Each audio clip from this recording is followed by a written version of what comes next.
안녕하십니까. 대간장명철학연구원 교락이 육지입니다. 반갑습니다. 안녕하십니까 선생님. 안녕하세요. 선생님 혹시 내 이름이 어떤지에 따라서 직업도 달라질 수 있는지 궁금합니다. 이름에 따라서 직업군이 바뀌지는 않습니다. 그러나 이제 직업군에 따라서 좋은 어감이나 이름들은 있겠죠.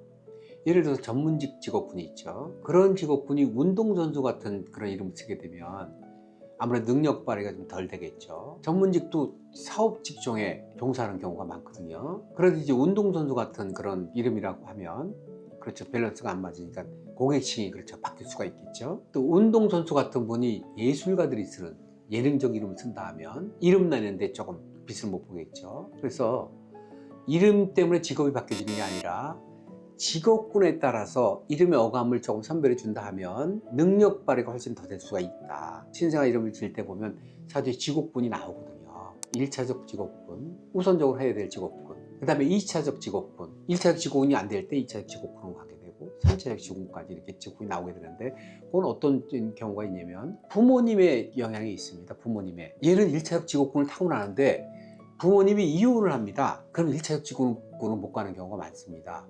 왜냐면 부성의 모성애가 사라지거든요. 그래서 공부해야 될 사람이 운동을 하게 된다든지, 운동을 해야 될 사람이 운동을 하지 않고 알바로 나가거나 다른 일을 한다든지 해서 직업군이 바뀌는 거거든요. 그래서 그런 직업군이 왜 나뉘어지냐면 부모의 영향이 아주 크거든요. 의사 집안이다 그러면 의사가 될 확률이 높아요. 그러나 다 의사가 되는 건 아닙니다. 사주에 따라서 부모님은 청명하고 노력이 들어가 있는데 아기들은 그게 안 들어가 있는 경우가 있습니다. 그래서 직업군이 바뀌는 건 많거든요. 그런데 이제 부모님 의지대로 얘는 의사 이름을 져주세요, 의사한테 쓰는 이름을 져주세요 하면 그런 의사군들이 전문 직종에 쓰는 어감을 잡아서 이름을 져줄 수 있지만 그게 의사가 되거나 그렇지 않는 경우도 있거든요. 그런 상황에 따라 다 틀려지기 때문에 단정을 질 수 없지만 이름을 직업군에 맞춰 주게 되면 자기 1차적 직업군이나 2차적 직업으로 갈 때 능력 발휘가 많이 됩니다. 전문직이 아니고 학이 안 되고 예능 쪽, 엔터 쪽으로 능력 발휘하는 사람들은 어릴 때부터도 엔터 쪽 부분의 이름을 지어주게 되면, 즉 엔터 쪽의 이름은 무엇일까요? 인기죠, 인기. 끼를 발휘할 수 있도록 이름을 지어줘야 되는데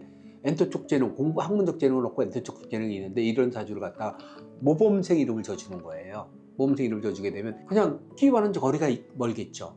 그러면 인기를 좀 덜 먹고 갈 거 아닙니까? 연예인만 인기를 먹고 사는 직업이 아닙니다. 인플루언서, 유튜버 다 같습니다. 인기를 먹고 사는 거거든요. 이름을 사주에 맞도록 지어주게 되면 능력 발휘할 수 있다, 이렇게 볼 수 있습니다. 그래서 갑자기 이름을 바꿔주면 일반 직장 하는 사람이 막 전문직으로 가 이런 건 아니거든요. 네, 이제 이름에 따라서 직업이 달라진다라는 것에 대한 선생님 답변을 들었는데 요거 좀 많은 분들이 궁금해하셨던 질문이 아닌가 싶습니다. 그래서 많이 도움이 됐을 것 같아요. 네, 선생님 오늘도 좋은 답변 감사합니다.